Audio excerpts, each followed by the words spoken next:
I was just reading the paper. Couldn't quite be bothered to start this clip. Welcome to TYT Sports, everybody. Dan Keston, Jason Rubin. I'm Ben Mankiewicz. Turks and Jerks this week, week 10 in the NFL. One of the NFL's best weeks in some time. Dramatic all the way around. Thrilling games, even games that didn't matter were thrilling. We'll get to that. Turks and Jerks going to be in one segment this week. Let's get going. We'll start with the Turks. Let's start with our heroes this week and beauty before anything else. Well, thank you so much. Sure. No, don't mean it, but go ahead. So my theme of this week is parody because it's a combined Turks and Jerks and makes it a little bit easier. My Turk and Jerk have to do with relation to the family. So Rob Ryan and Rex Ryan. Rob Ryan fired for having one of the worst defenses we've ever seen in the NFL. You're breaking news to me. I did not know that. You didn't know that? Okay. He was fired this morning? He was fired this morning. Then they reversed it. They actually reversed it. I always meet with Mickey, and that would be something that would not be done without a lot of thought. And we're talking about one coach. Any type of change like that would be something that would be done with a lot of discussion. But it did come out. It came out within 15 minutes. I got news broken, and then 10 seconds later, I got the news unbroken. Yeah. And you saw the reaction on my face as it happened. Let's see if we can recreate this. Here we go. Take my tight shot, please. So this is me when told. First of all, you just do it. Just say that he was fired. And so so Rob Ryan, defensive coordinator of the New Orleans Saints, has been fired. Huh. And now you? No, he hasn't fired. There you go. Like It's a full panoply of human emotion right there. Because clearly he should be fired. You're really crafting the entire spectrum. I mean, again, if this guy, he's no offense to the industry that I'm about to make fun of, but I mean, he's a middle manager at Walmart without the hair. I mean, that hair is his thing. It's his thing. He's got a whole thing going. He's got. I feel like he could have done a good job at Costco. I mean, Kirk Cousins and Jamison Crowder. Do you like that? Going up and down the field. So much so that Stephen O, or COO of TYT, asked me this morning how many touchdowns he can throw against the Saints defense. No, Steve, against the Saints defense? Yeah. He's 46 years old, 45 years old, never played professional anything in his life, pretty good pickup game athlete. 29 of 43, 289, 2 touchdowns, but 2 picks. But I was just saying, you definitely get the 2 picks. 2 picks, but by the way, he'd also run for about 30 yards. Yeah. Is he fast? He's quick. Against the Saints. He'd expand the pocket. Quick enough to spot it against New Orleans. Man, that's a joke defense. And it's been a joke defense for almost every year of my life, except the year that they won the Super Bowl. Right. All right, so that's part of it. I mean, the other ones to touch on, of course, is Peyton and Eli Manning. Eli really loves to step up against the New England Patriots. It's interesting to me because going into that game, there's not a lot of statistical evidence besides the 2 Super Bowls, Week 17 in the Patriots' perfect season, in terms of the Patriots and the Giants, that was going to be a close game, when all the evidence really leaned towards Patriots should win this game by 20 points. The Giants' defense is atrocious. It's not atrocious. The Saints' defense is atrocious. I want to say it's gotten better with the likes of Jason Pierre-Paul returning, but look, Tom Brady was at his worst. He's still putting up 27 points a game, and giving the ball back, as I know Dan's going to talk about later, to Tom Brady in the end is never a good idea. Yeah, I mean, but having said that, Eli showed up, and he really did, and he looked like the better Manning, obviously, as his 24 of 44, 361. Couldn't throw a touchdown pass that would have made a big difference at the end. Of course, and Odell, if he could have kept his hands on the ball, an amazing heads-up play by, I'm missing on the defensive back, it wasn't Malcolm Butler. No, it was Malcolm Butler. I think it was Butler. Odell Beckham Jr., who slapped it out of his hands. But in the other end, you have Peyton, who breaks the record for most yards in NFL history, and then gets benched for Brock Osweiler. But he's got a partial fracture, I know. fasciitis. Yeah. It belongs in the scope of parody. Sure, okay. Well, parody with a D, not parody with a T, right? Parody, yeah. Okay. Yeah. What is parody with a T? No, parody with parody a T. means even. Evenness. Parody's like a I actually don't know which parody he means. Yeah. Actually, come to think of it. Do you mean like things are equal, like on one side this and on the other side this, or do you mean like it's a joke? It's a joke. Parody. Okay, good. You were just making sure. Yeah. Lastly, real quick. I thought you meant parody at the Rex beginning. Ryan, going back to Thursday, got his big win against the Jets, and he was very excited, but not as excited as you were as a newfound Bills diehard I was fan. pleased. I was pleased. I'd been more pleased if they'd scored 3 more points. I'm done. There you go. Well, all right. Well, before I go into my Turks and Jerks, I'll I'll reference what you just talked about. How great is it to be a Patriots fan? Yeah, like, I wish I was a Patriots fan because totally. you sit there and it doesn't matter what happened in the entire game. In the last 2 minutes, you know you're going to win. Like, if you're Patriot fans out there, do you just sit there and know what's coming? Like, how excited are you when there's 2 minutes left in the game and you're down? You know Gostkowski's making a 54-yard field goal. Yeah. You're going to win. Like, as a Jet and a Clipper fan, we're ahead and I know we're losing. I'm just waiting to find out how it's going to happen. But as a Patriot fan, it must be utter joy. Yeah, it's like that with most teams. You just wait till your heart is broken. Yeah. And you know it's coming, and it doesn't matter. Your heart is still broken. We'll get into yours momentarily. Look, if he throws the touchdown pass and Beckham hangs on and Butler, you could argue that Malcolm Butler should be the Turk of the Week every week. Again, I read the schedule early this year. Just go online, see who West Alabama plays every week in college. This kid, undrafted, has no business in the NFL.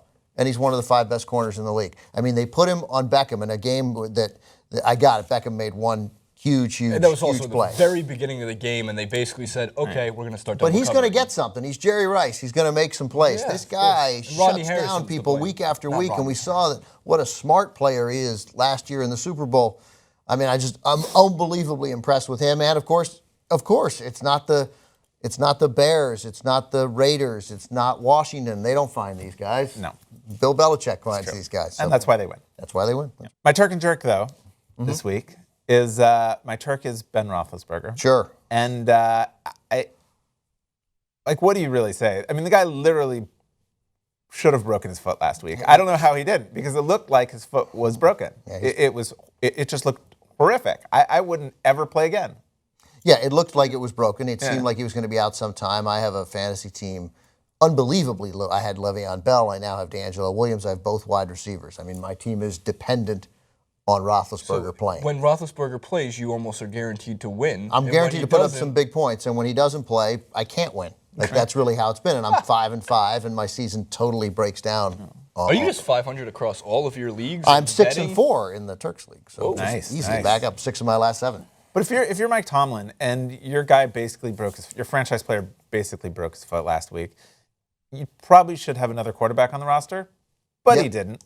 Vic was inactive. Well, the so- guy, he shedded his walking boot early. He was clearly ready to go. Their thought was Landry Jones. I think their thought was Landry Jones can beat the Browns, and we have a bye week next week, and so he's going to get some time. But unfortunately, he played about a couple series, and then Yeah.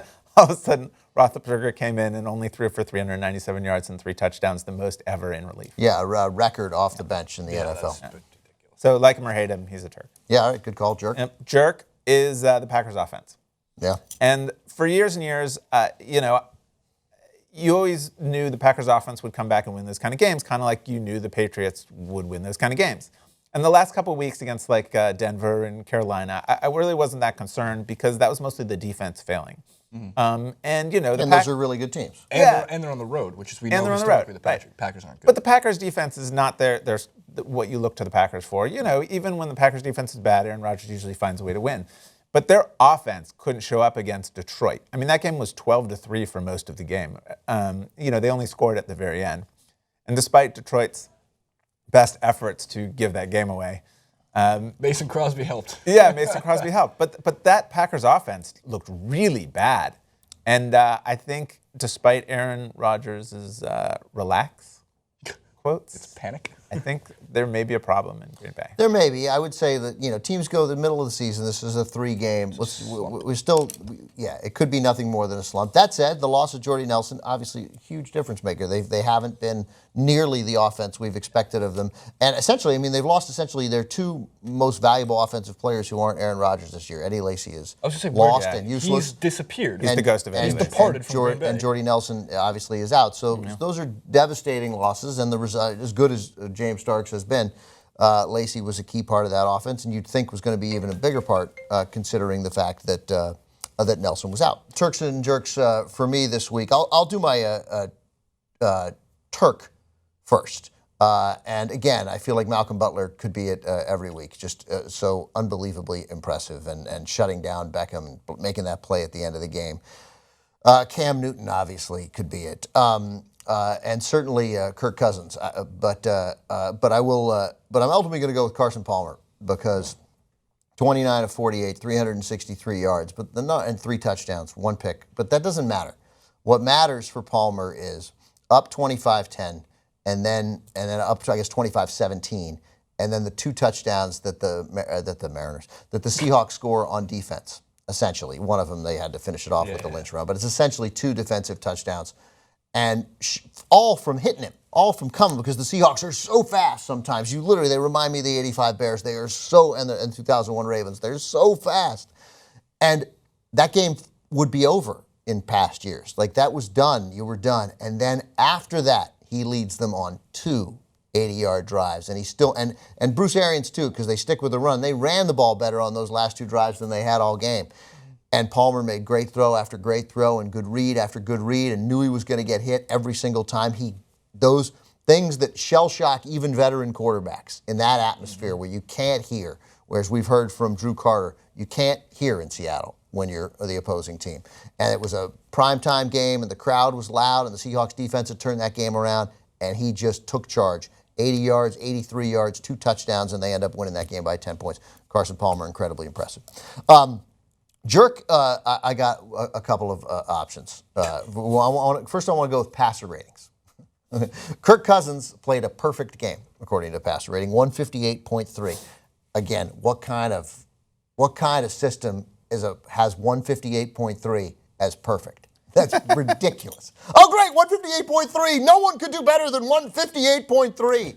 Set it to 100 scale. Adjust it, and Peyton Manning, 0. So we saw a perfect game. Not negative 158.3? Yeah, right. So, I mean, again, I just like that. I don't know how many days there's been a perfect rating from a starter and an imperfect rating from when they each threw 20 passes. Obviously, Manning was hurt. He was stand up about it after the game that he didn't want to blame it, but clearly something's wrong. He can't push off. Those throws had nothing on it.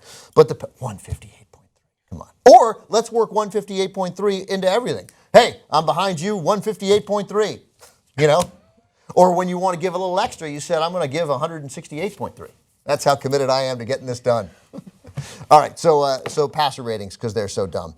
Also, Tom Coughlin for, again, not understanding how to manage the clock at the end. I get, look, this one is not as black and white as before, because if you score, Manning called an audible, threw to Beckham. If they score the touchdown, they probably win the game. That said, with 2:06 left and the Patriots with 1 timeout left, you basically are going to have the Patriots with 157 or 156, depending on how things shake out, be out of timeouts if you run twice. Then you run your last play, and instead of Tom Brady getting the ball back with 1:47, there's definitely 40 seconds there. It's 1:07. It might be less. You also might score on the ground. It's not like you're committed not to scoring. Manning said that he was reading the defense and they weren't going to give anything up on the run, though they had run the ball effectively on that drive. But I think, based on how things went, Brady couldn't have done it in 1:07. Now, it would have been a different scenario, and maybe he would have done it anyway. But 1:47 versus 1:07 and no timeouts, having to go, 45 yards to get into field goal range, probably 42 yards to get into field goal range. Big difference. And they just don't understand it. I'm not saying that another coach might not have made a decision to throw, and Manning audibleized off a run, and Coughlin backed him up. But Coughlin has no understanding of it. He just doesn't understand it. As he said years ago, what's the famous quote? What do we have there? I start my meetings 5 minutes early, so if you're on time, you're late. Yes, I mean, he doesn't understand. He doesn't know how to tell time in life, and he doesn't know how to tell time on the field. And it's cost his teams this year. Again, this one is not as black and white, but it's a failure. That ball should have been run. Hypothetical situation, Yeah. if you're in Tom Coughlin's shoes, right? And by the way, you can lose yards, too, on the runs because the field goal isn't going to be You can, impacted. but when it gets to 4th and goal, and obviously a field goal takes the lead, granted you know you're giving the ball back. At that point, with about 150, is it no matter what you take the field goal? Yeah, or from there. You want at the inch but line. Is there any... It seems like it would be a stupid play, because if it fails, it would go down as how the hell do you not kick the field goal? But do you not try to line up, maybe draw the Patriots offsides, maybe try to get something off, because you still have a timeout that you Offsides, can use. you're still going to have 4th and goal. You can't get anything there.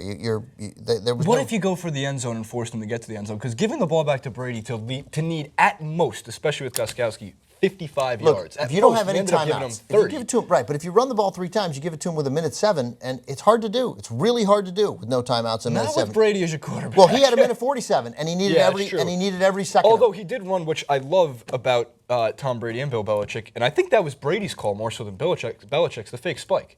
Which Yeah. it didn't work, but when you realize that if he spiked the ball, he would have had an extra 2 seconds. That took all of 2 seconds to run. I don't get why more it's a quarterbacks don't use it. Worthy effort. Okay, so and because I'm including Tom Coughlin, I'm going to include John Fox in it because nobody understands time less than John Fox. The Bears won 37-13, and there was no issue with the clock this week.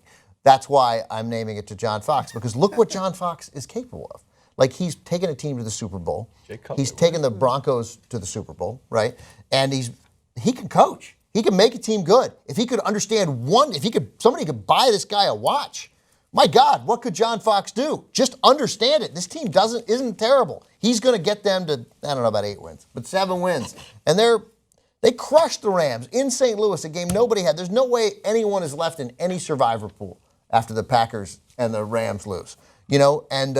So John Fox every week until he shows some understanding of clock management will be on my jerk list. But ultimately it goes to Elvis Dumervil because, I mean, nobody was watching the Ravens and the Jaguars, but the Ravens have the ball at midfield and 1 second left, literally a tenth of a second. The center snapped the ball to Bortles as the clock went to 0. To the naked eye, I thought they didn't get it off. They're at the 50. They're down a point. There's nothing they could do. It's Bortles. He won't even figure out that he's got to throw the ball the length of the field. He doesn't know what's going on, right? He just goes back to pass. The rush comes in. They can't lose the game. This game cannot be lost. And Dumervil doesn't just grab his face mask. He twists it all.